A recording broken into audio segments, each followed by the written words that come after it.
দাওয়াত ও তবলিগের মেহনত করনেওয়ালা সাথীরা যদি বাংলাদেশের তবলিগ জামাত যদি কাকরাইল মসজিদ টঙ্গী ময়দান ছেড়ে দেয়, তাহলে এই দেশে যারা বিদ্রোহী গোষ্ঠী নামধারী ওলামায়ে কেরামের দল হিসেবে যারা দাবিদার, তাদের সাথে আর কখনো তবলিগওয়ালার সাথীদের সাথে আর কোনো বিরোধ থাকবে না, কোনো তরক থাকবে না, কোনো ফাসাদ থাকবে না, কোনো এত্তেলাবও আর থাকবে না। যদি টঙ্গী ময়দান আর কাকরাইল মার্কাজ না ছেড়ে দেয়, তো তারা ওইরকম হংকার চালিয়ে যাবেন, ওরকম মিথ্যাচার চালিয়ে যাবেন, ওরকম তবলিগ বিরোধী কাজ করিয়ে যাবেন, মসজিদে মসজিদে বাধা দিবেন, ইজতেমা করতে বাধা দিবেন, বিভিন্ন মিথ্যাচার করতেই থাকবেন, সাথীদের উপর অত্যাচার লাঞ্ছিত করতেই থাকবেন। আর যদি ছেড়ে দেয়, তাহলে তারা ওদের উপর আর কোনো প্রকারে অত্যাচার করবে না, কোনো বাধাও প্রদান করবে না, কোনো মিথ্যাচারও করবে না। তারা তাদের উদ্দেশ্য যেটা দরকার ছিল, টঙ্গী ময়দান আর কাকরাইল মসজিদ মার্কাজ, বলে এই শর্ত তারা প্রশাসন এমনকি সরকারি উপদেষ্টাদের উপরে এমনভাবে বুঝ দিয়েই দিছেন যে আমরা দখলে আছি, তো দখল সূত্র আমরাই মালিক, আমরা এই মাঠের আমরাই ব্যবহার করি, তাদেরকে অন্য কোথাও স্থান দিয়ে দেন, তাইলে আর কোনো কিছু হবে না। বলে উপদেষ্টা ধর্ম মন্ত্রণালয় থেকে এই টোপ নিয়েই নিছেন, এরকম প্রস্তাব দিয়েও দিচ্ছেন যদি আপনারা মাঠ ছেড়েই দেন, এই বছর অন্তত ইজতেমা করে যান, পরবর্তী বছর থেকে আর এই মাঠে আসবেন না, অন্য কোথাও ইজতেমা করেন, আপনাদের কোথাও ইজতেমা করতে বাধা দেওয়া হবে না। ওলামায়ে কেরাম থেকে এমন প্রস্তাবও আসছেন যে মসজিদেও আর কখনো বাধা দেওয়া হবে না, ইজতেমা করতেও কোথাও বাধা দেওয়া হবে না, মিথ্যাচারও হবে না, কোথাও আর কোনো ইখতিলাফ থাকবে না। এমনকি তবলিগের আমির বিশ্ব আমির হজরত মাওলানা সাদ সাহেবও বাংলাদেশের মাটিতে আসতে পারবেন, যদি তাদের শর্ত মোতাবেক টঙ্গী ময়দান কাকরাইল মার্কাজ দিয়ে দেওয়া হয়, তো তাদের আর কোনো এশকাল থাকবে না, হজরত আসলেও তাদের কোনো সমস্যা হবে না। এরকম সেম এরকম একটা মিল আমরা ইহুদিপন্থীদের সাথে মিল পাই। বলে ইসরায়েলের জালিম প্রশাসন, বেনিয়ামিন নেতানিয়াহু, বড় বড় গোষ্ঠী সন্ত্রাসী বাহিনী ফিলিস্তিনি স্বাধীনতাকামী মুসলমানদের উপরে, নিরীহ মুসলমানদের উপরে যেভাবে অত্যাচার লাঞ্ছিত, ড্রোন হামলা, বিমান হামলা করে জ্বালিয়ে পুড়িয়ে শিশু হত্যা, নারী নির্যাতন, এমনকি গ্রেপ্তার পূরণ করতেছে, কি জন্য বাদস্ত? বলে ওইটার জন্য, তাদের উদ্দেশ্যই এটাই, বাইতুল মুকাদ্দাস মসজিদ, বাইতুল আকসা মসজিদ, এমনকি সে গাজা, পুরা ফিলিস্তিন তারা শাসন করবে, ওইখান থেকে মুসলমানদেরকে হিজরত করে অন্য কোথাও চলে যাক, তাদের সাথে আর তাদের কোনো দ্বন্দ্বও হবে না, কোনো যুদ্ধ ক্ষেত্র আর কোনো মোকাবেলাও হবে না, তারা সব পর্যায়ে সাহায্য সহযোগিতা পাবেন, শুধু ওই শর্তটা মেনে নিলেই হবে যে বাইতুল আকসা জামে মসজিদ থেকে শুরু করে পুরা ইসরায়েল, পুরা ফিলিস্তিন তাদেরকে উন্মুক্ত করে দেওয়া হোক, তো মুসলমানরাও শান্তিতে থাকবে।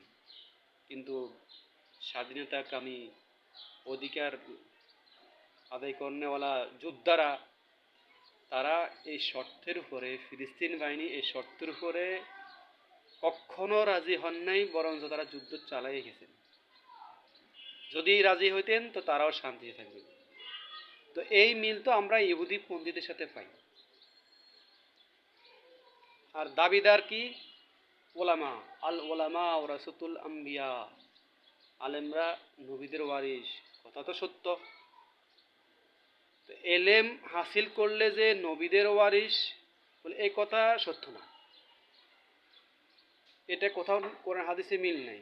তাহলে আহলে কিতাবগণ, ইহুদি পণ্ডিত আলেমরা, খ্রিস্টানদের আলেমরাও তারা তো নবীর ওয়ারিস হইতেন, কারণ তারা তো এলেম কোরআনের মুহাদ্দিস হয়ে গেছেন, হাদিসের সম্পূর্ণ জ্ঞান তারা রাখেন, কোরআন হাদিস রিসার্চ করে তারা দুনিয়াতে এমন কোনো বাদ্যযন্ত্র তারা বানায় নাই যেটা কোরআন হাদিস থেকে রিসার্চ না করে। আমাদের হাতে মোবাইল ধরাই দিয়েছেন, হেলিকপ্টার, বিমান, বিভিন্ন ধরনের সরঞ্জাম তারা কোরআন রিসার্চ করে এগুলা সব বের করছেন। তো তারা তো এলেম হাসিল করেই তো করছেন এগুলা। এগুলো কেন করছেন? বলে মুসলমান থেকে ধোঁকা দেওয়ার জন্য, সব কিছু দুনিয়ার সমস্ত ফায়দা নেওয়ার জন্য। তো তাদের কি আলেম বলা যাবে? না দোস্ত, আলেম তো তারাই যাদের দিলে যত আল্লাহ সুবহানাহু ওয়া তাআলার ভয় থাকবেন, সে আল্লাহর কাছে আলেম হিসেবে গণ্য হবে। যার দিলে যত আল্লাহর ভয় থাকবেন, সে আল্লাহর কাছে তত আলেম হিসেবে গণ্য হবেন। কোরআনে ফাঁকে এই কথাই আছে, যার দিলে যত আল্লাহর ভয় আছে, সে আল্লাহর কাছে তত বড় আলেম। দুনিয়াতে আসমানি কিতাব 104খানা আল্লাহ সুবহানাহু ওয়া তাআলা পাঠাইছেন, বড় 4খানা তাওরাত, জবর, ইনজিল, কোরআন, বলে 100 সহিফা, বলে 4 বড় কিতাব 4জন নবীকে আল্লাহ তাআলা দান করছেন, দিছেন। আর 100 সহিফাও আল্লাহ তাআলা 4জনকে দান করছেন। তার মানে 8জন নবীও এলেমের কিতাব পাইছেন। আর বাকি অসংখ্য অগণিত নবীরা তো কিতাবে পান নাই, তো তারা কি সব থেকে আলেম? ওই আলেম তো ওইটাই, বলে আল্লাহর ভয়। যার দিলে যত আল্লাহর ভয় আছে, সে তত বড় আলেম। হযরত আদম আলাইহিস সালাম শুরুতে প্রথম নবী, ওনার কাছে কোন কিতাব নাযিল হয়েছে? কোন কিতাব? বলে কেন তারা আল্লাহর কাছে আলেম হিসেবে গণ্য? বলে আল্লাহর ভয়। হ্যাঁ, 309 বছর বলে এক পায়ে কান্নাকাটি করছে আল্লাহর ভয়। বলে এই জমানা বলেও যার দিলে যত আল্লাহর ভয় থাকবেন, সে হোক কিতাবের মালিকদার, সে আল্লাহর কাছে আলেম হিসেবে গণ্য হবে। সে হোক কমজোরি এলেমের মালিক, সেও আল্লাহর কাছে আলেম হিসেবে গণ্য হবে, যদি নাকি তার দিলে আল্লাহ পাকের ভয় থাকে। আর দাওয়াত ও তাবলীগের মেহনত এটাই শেখানো হয়, তাওয়াক্কুল আর তাকওয়া। এই দুই জিনিস দ্বারা আল্লাহ সুবহানাহু ওয়া তাআলার কাছে নৈকট্য হাসিল হয়। আর আজকে তো আল্লাহ মাফ করুক, বলে এলেমের মালিক আল্লাহ সুবহানাহু ওয়া তাআলা তাদের সিনার ভিতরে এলেম ঢুকাইছেন, কিন্তু তাহকিক ব্যক্তি কথা বলে, তাহকিক নাই কোনো কথা, কিন্তু বড় আলেম। আল্লাহ রাসূলও এই হাদিস দ্বারা প্রমাণিত করছেন। আদিল রাদিয়াল্লাহু আনহু, এক সাহাবী আদিল, বলে আদিল, তোমরা তো তোমাদের ওলামাদেরকে রব দাবি করতে। বলে ইয়া রাসূলুল্লাহ, আমরা আমাদের ওলামাদেরকে কখনো রব দাবি করতাম না। ওই সাহাবী যখন মুসলমান হওয়ার আগে ওই কারগুজারি শুনাইতেছেন, বলে তোমাদের ওই ইহুদিপন্থীরা আলেমরা যেই কথাই বলতো, ওই কথা তোমরা বিনা তাহাকিকে মেনে নিতে? বলে হ্যাঁ, আমরা ওনাদের ওই ইহুদিপন্থী আলেমরা যেই কথাই বলতো, ওই কথা যাচাইকরণ ব্যতীত তাদের সমস্ত কথা আমরা বিনা দ্বিধা মানতাম। হুজুর সাল্লাল্লাহু আলাইহি সাল্লাম বলেন, এইটাই তো ওদেরকে, ওই আলেমদেরকে রব দাবি করার সমতুল্য। আর দোস্ত বুজুর্গ, আল্লাহ সুবহানাহু ওয়া তাআলার কথা, নবী মুহাম্মদ সাল্লাল্লাহু আলাইহি সাল্লামের কথা বিনা তাহাকিকে মানা যায়। আল্লাহ সুবহানাহু ওয়া তাআলার কথা কোনো তাহকিক নেই, যেটা বলছে এটাই সত্য, কোরআন হাদিস যেটাই আসছে এটাই সত্য।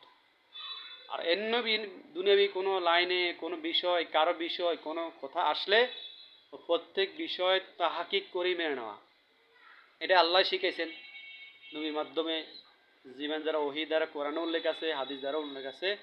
কারো সম্বন্ধে কোনো কথা প্রচার করতে হইলে তার সম্বন্ধে আগে জানতে হবে, এটা তাহকিক করতে হবে, তাহলে এই প্রচার করবে। এখন আমাদের ভিতরে কোনো অসংখ্য অগণিত মূর্খ জাতিও আছে, যে আলেমরা যাই বলে তাই। তো আলেমরা যদি মিথ্যার উপরে প্রতিষ্ঠিত করতে চায়, তো তোমরা কি মিথ্যার উপরে প্রতিষ্ঠিত করতে চাইবে? কোনো তাহকিক করা লাগবে না। বলে আল্লাহ তো খালেক, আর তো খালেক নাই।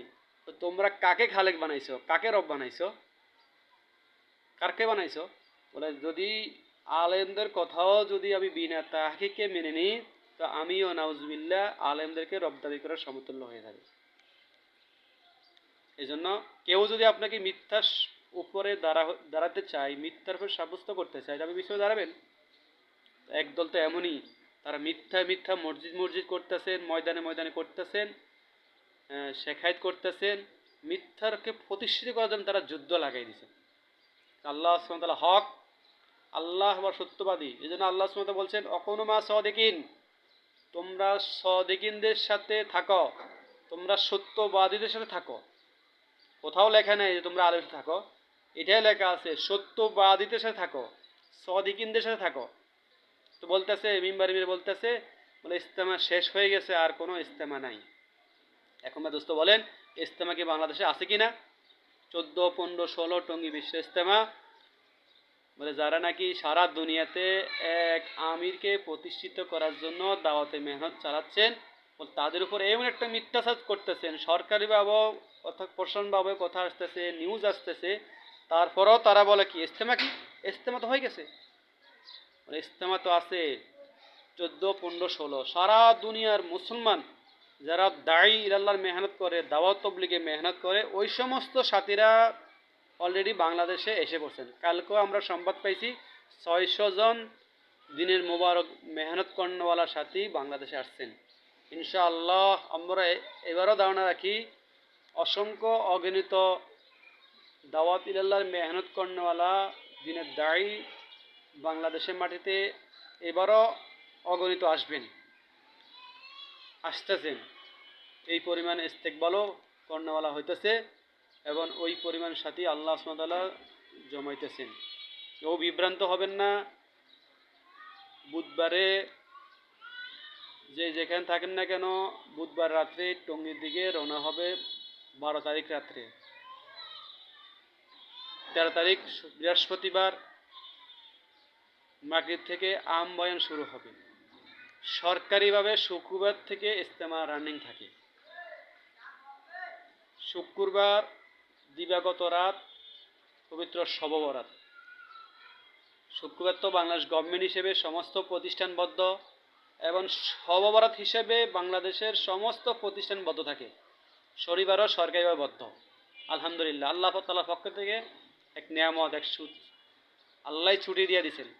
এখন যারা চাকরিজীবী, কার কাছে ছুটি চাইতে হবে না, ছুটি দিতেই হবে না, আল্লাহ ছুটি করে দিয়েছেন। কেউ চাইলে বৃহস্পতিবারও তার ব্যবসা বাণিজ্য করুক, চাকরি করুক, সব কার্যক্রম সারে বৃহস্পতিবার রাত্র রওনা দিয়ে টঙ্গী মাঠে উপস্থিত হতে পারে। শুক্রবারও বদ্ধ থাকবেন, শনিবারও বদ্ধ থাকেন, আর রোববার তো আখিরে দেওয়া হবে ইনশাআল্লাহ। ইনশাআল্লাহ কেউ বিভ্রান্ত হবেন না। টঙ্গী ময়দানে এবারও সেই পূর্বের নাই ইজতেমা চালু হবে। হজরত নিজামউদ্দিন থেকে, নিজামউদ্দিন মসজিদ থেকে হজরত মাওলানা সাদ সাহেব বাংলাদেশে জামাত পাঠাবেন। ইনশাআল্লাহ জামাতও তৈরি হইতেছেন। ইনশাআল্লাহ বাংলাদেশে আইসে উপস্থিত হবেন। সবাই খবর পাবেন। আপনাদের সকলকে দাওয়াত। 14, 15, 16 ইজতেমা, বিশ্ব ইজতেমা। আমাদের 5 দিনের জোর টঙ্গী মাঠে হওয়ার কথা ছিল। সে 5 দিনের জোরও বিদ্রোহী গোষ্ঠী বানচাল করে দেয়, বিভিন্ন ফিকির করে নিজামউদ্দিন মান্যওয়ালা তবলিগ কর্ণওয়ালাদের উপরকে মজলুম বানিয়ে দিয়েছেন। তাদের উপরে কত অত্যাচার, লাঞ্ছিত, মিথ্যা প্রহর চালাইছেন। ইনশাআল্লাহ সাথীদের, পুরানো সাথীদের খোরাকের বিষয়ে কিছু কথা হবে ইনশাআল্লাহ। যেহেতু আম মজমায় সব কথা আসে না, পুরানদের মজমায় পুরানদের কথা আসে। এর জন্য দোয়ার পরেও 2টা দিন সুযোগ আল্লাহ সুবহানাহু ওয়া তাআলার পক্ষ থেকে হয়ে গেছে।